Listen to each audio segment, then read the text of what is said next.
How to help somebody who's fighting an addiction. I think the most important part is to realize the cyclical nature of addiction, where a person can stop and then restart. They might have all the right reasons to stop and can explain until they're blue in the face why it is that they should stop.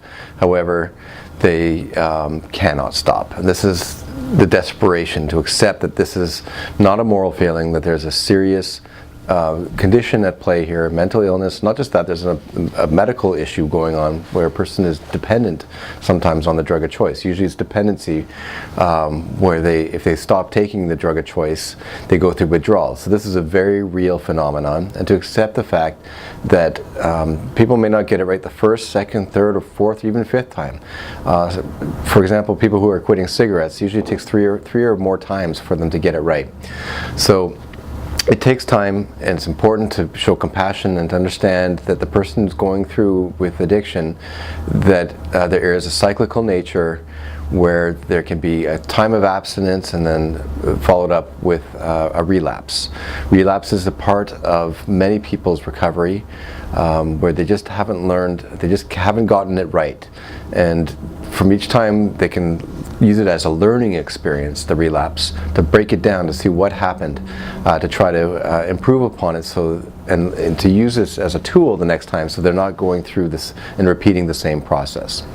So the first step, like I said, is to appreciate the cyclical nature of addiction, that is, it goes back and forth between periods of abstinence and sobriety with relapse. To accept that the user tends to manipulate, lie, hide information, manipulate others, rob, cheat, steal. All these things can happen, and to accept that it's not a moral failing, this is not a bad person, this is a sick person, somebody who is desperate because they're stuck in this cycle, and they go through withdrawal, and withdrawal is a very compelling syndrome to make people to do what appears to be crazy things, but all they simply want to do is to avoid feeling sick. So that is another thing to accept.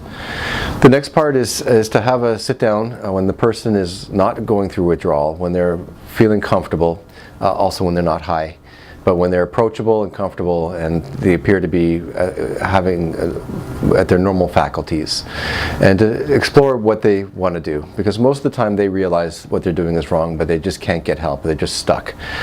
So seeing if they want to get some help, and at that point to now explore the options. Speaking with your family physician is the first step, but not all family physicians are equipped to deal with this special form of mental illness. So maybe getting referred to an addiction specialist, whether it's an addictionist who's a medical doctor, or even to a drug treatment counselor. They're much more easy to find, less expensive, but very well rehearsed for the most part, and experienced, and can help coach you through this. So getting help from a specialist, first of all, to make sure that if you are going to abstain, that there's no medical problems that could be produced by abstinence. For example, with alcohol, suddenly stopping alcohol can be very dangerous. So this person needs to get on a bridging medication. So once they've seen the medical specialist and referred on for more treatment, now at this point, when a person is going to abstain, they need to decide if they can do this at home, which has got a lower likelihood of success, or are they going to do this at a detox center, or do they even need detox, or should this be at a rehab? Should they be inpatient rehab or outpatient rehab? This is a very complicated algorithm here, and that's why it's important to speak to a drug treatment counselor in the community about that. They can help guide you. There's also the decision of publicly funded versus privately funded. Most medical insurance plans will cover the costs associated with substance use disorder and the treatment thereof.